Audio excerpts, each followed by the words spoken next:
So that's what I'm trying to do right now, is figure out where those holes will go.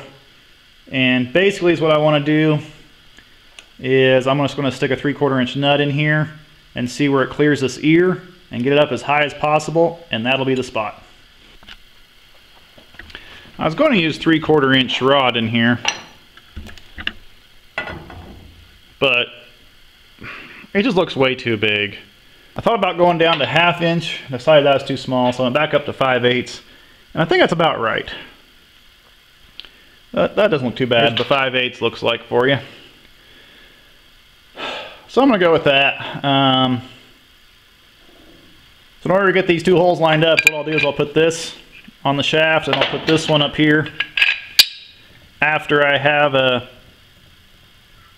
3/8 hole drilled in there. Then I'll push the transfer punch in there and hit it, and then I'll know where I'm going to drill. On the back one. Put her back together again.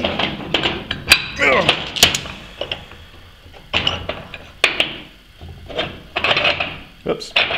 Keep that piece too.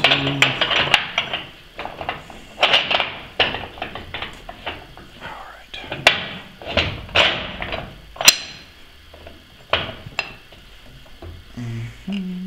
Okay. Now, hopefully, my all thread will fit in there correctly.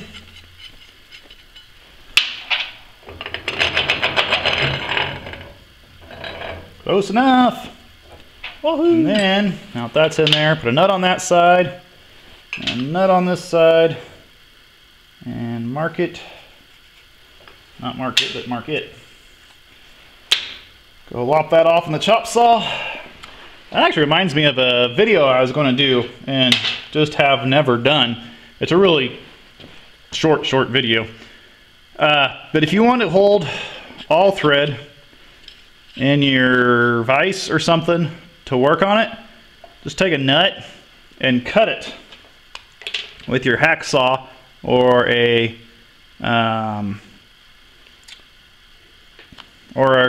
cut-off wheel on your hand grinder this way, like where I drew that line. And then when you stick it in the vise, that nut will squeeze a little bit and it'll keep your all thread from turning. The downside of that is you gotta thread it on there all the way. If you really want to save yourself some time, slit both sides of the nut, put it on your all thread right where you want it, and there's a few ways of taking care of that to hold it. Sometimes you can put a little grease on your all thread, depending on what project you're working on. You can do that and they'll stay on there. Each half will stay on. Or just take a piece of masking tape or electrician's tape or something and go around it real quick. There's actually lots of little ways to hold that in place. But if you want to get really fancy about it, is what you do then is you actually spot weld those halves to a piece of angle iron so it'll sit in your jaw. I was always going to make a video about that, just never did it.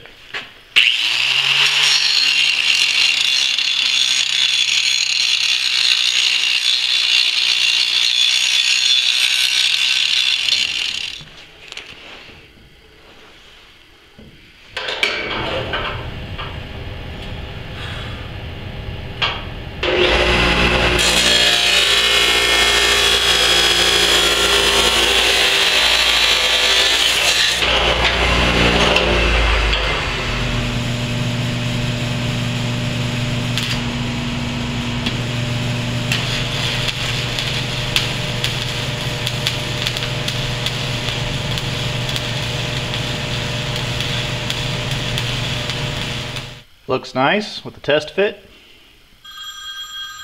And there goes the phone again. Anyway, right after this I'm going to get the springs set up. Give you a little bit of a side view. And while I was setting up the camera here, I saw my scribe line on the top of that green stuff right there, the green strap iron, and realized I was going to cut those corners off. So I need to remember to do that too. Alright, now on to bending the springs.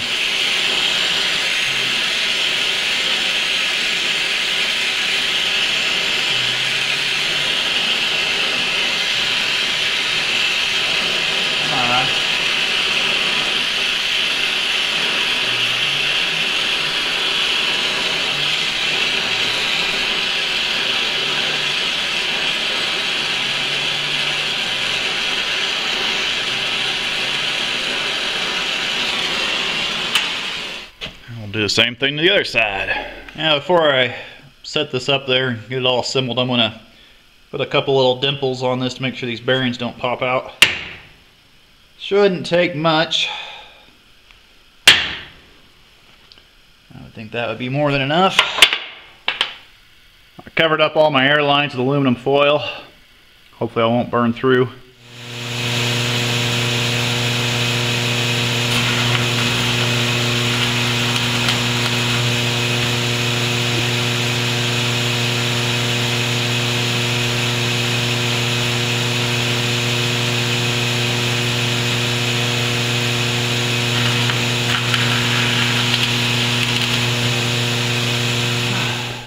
It's not as easy to work up here as I thought it would be.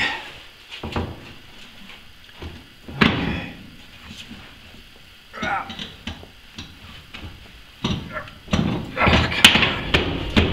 on. Oh, I need my tappety. There it is. Ay-ya-ha! That spring has pressure. Woo! Well, anyway. That's one thing about fine thread nuts. They take a half hour to thread on.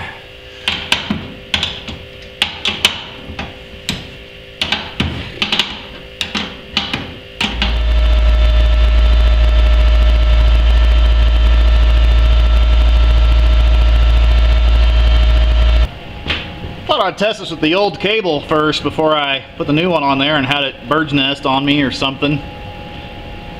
I'm almost thinking I should have knurled this roller, because that is so smooth. If you notice, the cable doesn't always drive it.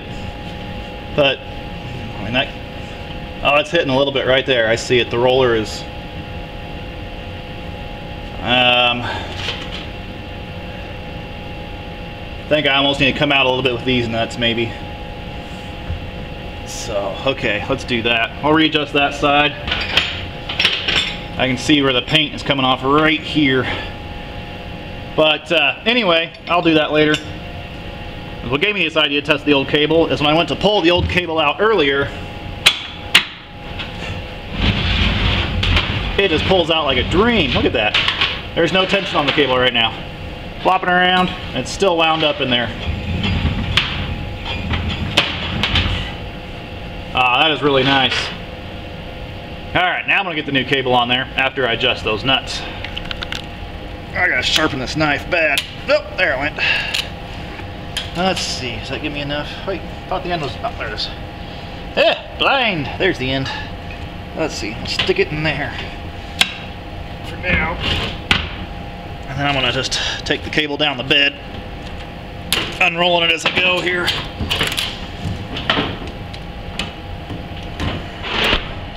I wonder if there's supposed to be a copper sleeve over that cable or not. Oh yeah, that's the right size. I was worried about that.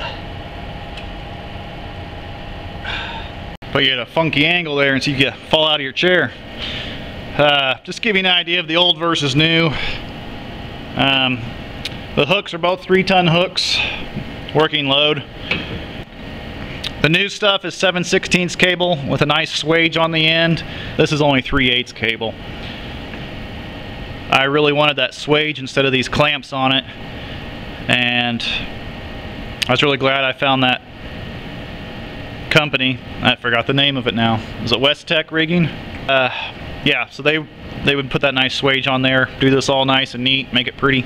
Because with the clamps you lose so much cable. You know, it's not a lot, but a couple inches there, you know, it makes a difference. Plus it doesn't hook like these clamps do, you know, snag on something, not near as easily. That's why I really wanted that. And the 7/16 cable is what's supposed to be in this winch. I was using this 3/8 just because I had a chunk of it laying here in the shop. I was trying to be really gentle with it, trying not to do much with the winch. Basically I was using it just to kind of pull things into place, just to make sure the winch was working, and that winch works great. I'm absolutely loving it. I'm gonna start winding up this new cable.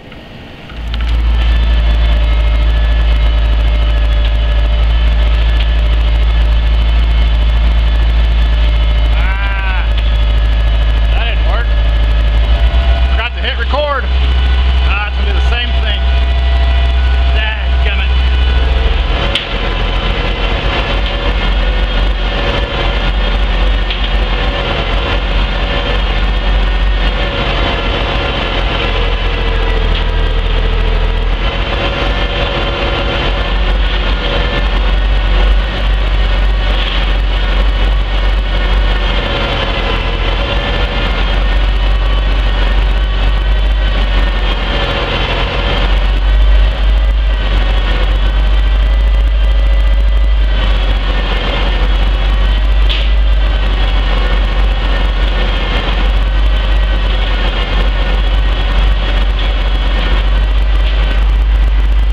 time went great. A few times in and out.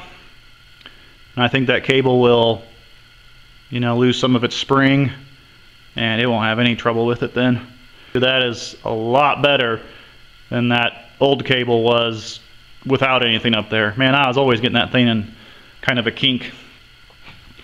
So I'm excited about this. I suppose next on this truck we will either do gin pulls or the back roller back here. I'm not sure what I'm going to do next. I really need gin pulls next. I have a feeling that's probably be the next project on this truck. I have a couple jobs coming up that are pick and carry type operations. It'd be really, really nice to do that with some gin pulls. Well, it's been a couple days, YouTube, and I have a quick update for you. If you notice, the winch is all torn apart again. And I just got done rounding off these pieces down here.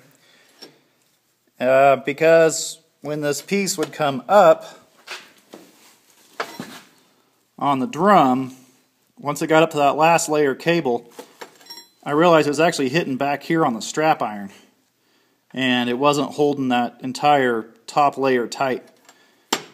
I took off a lot more than hopefully I will need, but what I did is I took the scribe and went around the flange of the drum. That's how I got that shape. And also took a scribe and went around the roller. So where those two crossed then is just where I cut it out. That should give me more than enough. Just thought I'd give you a quick update that I had to do a little bit more to it, and now I think it'll work perfect. Really happy with this though. It makes winding up that cable so much easier. So maybe here in the future I'll get some paint on it, and maybe when I do the gin pulls I can show you this all painted up too.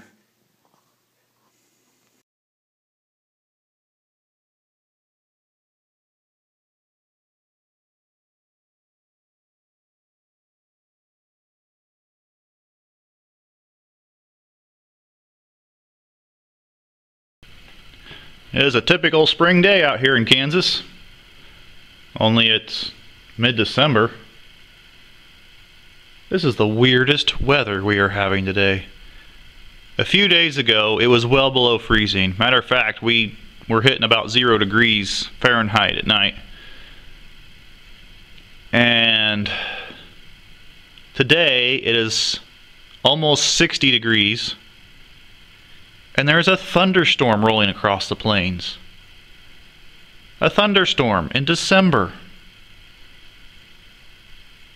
It's just mind-boggling. We should be having blizzards, not thunderstorms. I heard the thunder earlier and I seriously thought it was a jet. I actually live halfway between Kansas City and Denver. So a lot of times I can hear those jets that are going between Kansas City and Denver. And that's just what I thought it was. And I was like, no, that doesn't sound quite right. I went outside and looked, and there's a thunderstorm. So I was hoping to catch some thunder on the camera, but now that I turned on the camera, it's no thunder. But it was loud earlier.